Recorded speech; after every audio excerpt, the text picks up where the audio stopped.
Hello and welcome again. I'm Dr.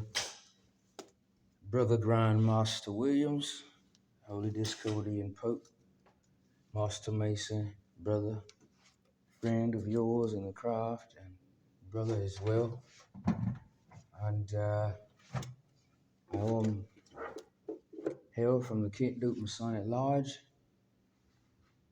although I have membership in more than the DC jurisdiction, in terms of jurisdictions. And this morning I just want to briefly say I'm elated to be up and about in just a natural, normal way. Blood running warm through my veins. My mindset is healthy. Mental health is intact, and my respiration rate is normal. And I'm not under any distress.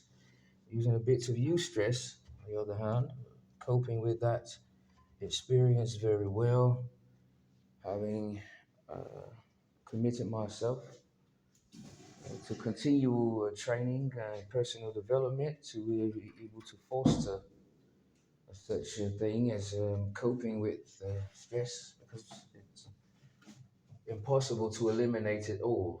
There's not just negative stress, in other words, involved in our daily life experiences. Positive stress exists. We would identify with it in the immediacy of it, perhaps by celebrating at a football game, a birthday party, some other special family functions, family reunion or something, sorts like that. Swimming, playing sports, those are all stressful activities. However, that is not negative stress. So just a little disclaimer there. Um, for those who are that involved, and when you get aches and pains because you've worked the muscles and you need to take a rest, good day of workout and play, and the bones or muscles are sore, torn, etc., and you want to associate that experience with a negative kind of stress, I want to suggest to continue to let it be looked at as positive stress. So rather than distress, eustress, EUSTRESS. The E is silent. Um, as it is spelled in the Euphrates River. Um, so they are talking about much of the business of the lodge today. Of course, was the days past and probably for the days to come. But I'm not telepathic, and I can only speak for what's at the moment, more or less. Disclaimer: I want to be able to represent Freemasonry or the fraternity, the organization, or nor any single member. Rather, just share my own opinion.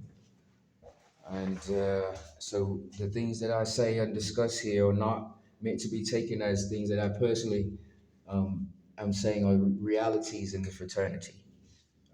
Things that you should, particularly take note to, ironically. No pun intended. However, um, it's still the same. I cannot represent Freemasonry or any member, nor do we discuss politics or religion, and we all talking large business. And if you ask me, personally, I think everything that a Mason has to speak about um, is large business. Of course, we have to make concessions and exceptions to the rules from time to time to get things done. And I get it. I support that because we can accomplish more together than we will achieve alone. And will not doubt the results of a collaborative effort compared to a single effort, a solo effort. And the lodges are still out to debating on what lodges are regular and not regular. And they're seeming to desire to transpose that over a particular scale that just doesn't give it some legitimacy or validity as fellow members in the fraternity in the definition of these lodges, the like as either regular or irregular. They're going to look at you. They're going to look at anyone besides themselves and say that you're not regular, and it's all according to the Grand Lodge, and that's the rules. So I wouldn't take it personal. Lots of members kind of give off the impression with the dialogue that it's something that has been taken personal. And so people are starting to question the validity of their membership. And that's quite ironic. It can be so confusing, I imagine, because you know in your life, you yourself individually, personally chose one day, once upon a time, to join the fraternity. And I as well, this is important here, as well, in addition to joining the fraternity, you also agreed to be a good man who was made better. In other words, you agreed to be a Mason as well. And that's different from just your status of membership. Because, basing regularity or irregularity in the operation or even existence of your lodge or jurisdiction and that matter, often goes into something that you could look at as something that could also change your pace of travel and business and your career choices, where you go, where you accept jobs, um, where you would recommend others to go in the path of success. Because Freemasonry is influential all over the world, and as a fraternity, at that, that's pretty influential and pretty powerful. And so faith, hope, and charity are helping us. The three graces are supporting the working Mason. And it's important for the Mason, we know by the working tools of the fellow craft, indirectly, actually, we know that by direct instruction and charges upon every Mason to spread Masonic light. And that what would you be able to do without the working tools, of course? So the working tools essentially are those basics that are going to stabilize the growth and the development and the fundamentalism of the Mason all the days of his life. Get it? Not just during the degree work, not just doing lecture or ritual, all the days of his life. And that essentially is the reason why those tools have come to the symbolic significance. So, um, again, uh, regular, irregular, clandestine and non-clandestine, regular, and it's all going to have you out of the fraternity altogether if you take it personally, so that you are in more than question about where your lodge will allow you to visit or enable you to visit. When we talk about you as a Mason, a Master Mason, and able to visit various lodges and jurisdictions and seek membership in as many bodies Masonically related as you would like or prefer.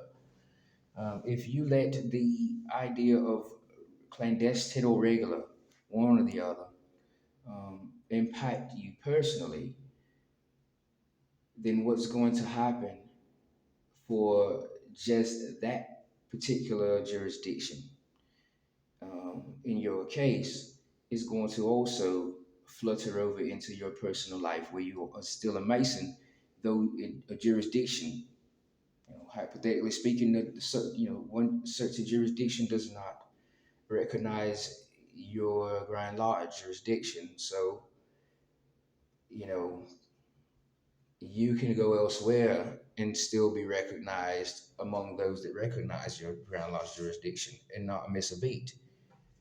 So, important to not let it get to you personally, because if you start questioning yourself as a Mason, then you've lost the insight in on what this idea of recognition is all about, and jurisdictions for that matter, in the fraternity.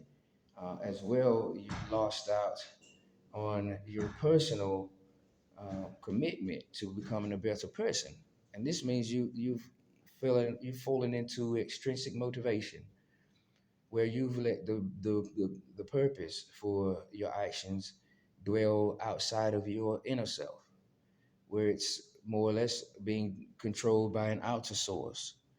And if you own up to such, then you're also falling into external locus of control. So you're not giving yourself any credibility to have a mind, spirit, body, and soul all together. You're more or less in fragments. If your physical body is still intact, well, we can all see that. But you're losing some of the parts we can't see. They're not tangible. But you can always connect with them because people are always interconnected in the world as it is in a macro sociological way. So, today on the digest, Lodges talking about who's real, who isn't, different from Lodges, that would be about Freemasons. So the, the confusion is happening with deeming a jurisdiction irregular or unrecognized, and then letting that trickle down into a member, where a member feels as a result of that, or must not really be, a qualified individual to be a Mason. And that I would not suggest. Whether my suggestion is right or wrong, good or bad, I would not suggest to you to take it that way. Uh, um, And at the end of the day, I would always support the saying, if you can't beat them, join them. And so where there is a many and a few, the few should go to the many, right? But you've got to be able to know what you're doing, and know that you're always are enjoying it. Never perpetually engage in things that are already voluntary, like fraternity. It's not something you've got to do in life. So don't let it become a beating, right? Our jurisdiction in DC is as real and regular as it's supposed to be. It's real with the brothers who are real as well. For the ones who don't know of anybody. For if there are, for those that might, it's a good word there, right? For those that might not think our lodges do recognition, so mote it be. We're currently busy, as it was spoken, right? With lodges that are recognizing us, and vice versa. And also, we're recognizing those that might not recognize us, because well, we are an operating legitimate Masonic lodge. We have an entire commercial ballot to score. We don't have a lodge full of members who are not truly elite in society at large or in general. We do have entrepreneurs, business owners, influencers, um, you know, I say business owners, company executives, entertainers such as myself. So we have a commercial poll that really does make it to the general polls, where we are spending a lot of time in the lodge and charity, etc. We can always turn to a pin to the main U.S. government, the U.S. Constitution here, and the United States, and say, for what time we've spent here, there, and everywhere, so to speak, we have been doing it to the good of the order, and these are the 80% receipts to prove, where that time allotment should go, versus somewhere besides the charity fund continually, or something else that is about either reimbursing or retribution to the children who deserve, every bit of today's earnings, raw spendings, popularity, voyages, trips, you name it. For those of us who know very well, by now, what passing the torch is all about. And so we're working, we're coming, around and over just like every other lodge at our own pace, but to the same parameter as a brotherhood. Studies are up. We have, really delved into education, learning how to be impacts, an impact to people. Um, We're also learning how brethren in the fraternity support what we do outside the fraternity, in certain fields where we are entrepreneurs or professionals, in addition to our large house and housekeeping, etc. So we in my Blue Lodge are still on the green light code. Um, you know, so there's much of ritual I'm not up to discuss, obviously. Um, Degrees as well, along with that, and virtually anything that has to do with how I become the better man as a Freemason in the lodge through Freemasonry. Rather, I will be able and open and willing to talk or discuss things that lie along the lines of philosophy or an education, North American Freemasonry, and not just Freemasonry in the whole, but you know, take it as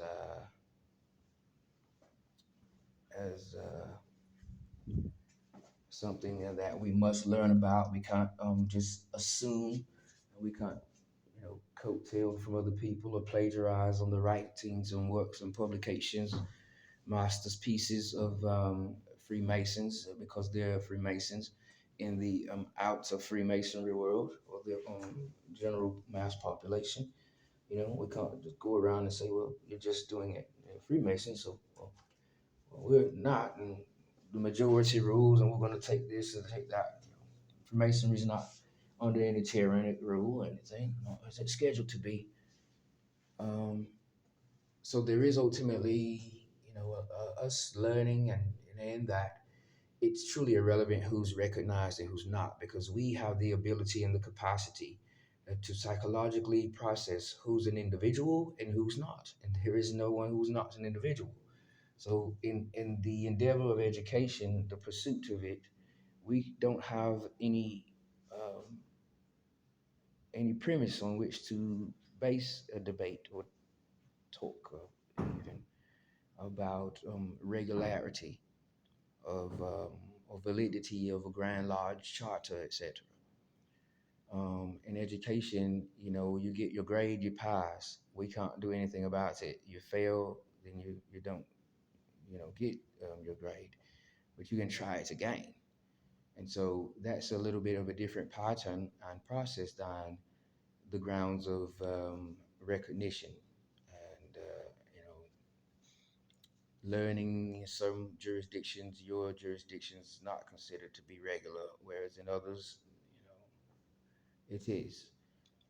It's just another piece of news to learn. I would not let it spoil my day. I would not let it deter me from obtaining a Masonic education, which goes beyond traditional education, by the way, to do studied some of the exact same things, but perhaps a bit different because we're learning in a much smaller private capacity, and there's more time to spend on the subjects than in, for example, college. Um, and that's because we have a collaborative momentum. We all also good men, but then in made better, we're also brothers in a fraternity. So in your general traditional classroom, they're not identifying with each other as siblings, brothers, sisters, and we do in our education or on our education platforms and lodges or in our study centers. Big difference. Anywho, again, we're going to be talking about same thing today as was last. We heard lodges, validity of the charters, um, you know, and that's about it. So we meet upon the level of equality. We act by the plumb of uprightness, and we part upon the square of virtues. Again, Grandmaster Williams, Hale Ayers from the DC jurisdiction, Kent Duke Masonic Lodge, with photo ID, VIP, and there's an address in case this card gets lost. You're instructed to return this to the nearest Masonic Lodge or contact Kent Duke Masonic Lodge in DC. Good day, man.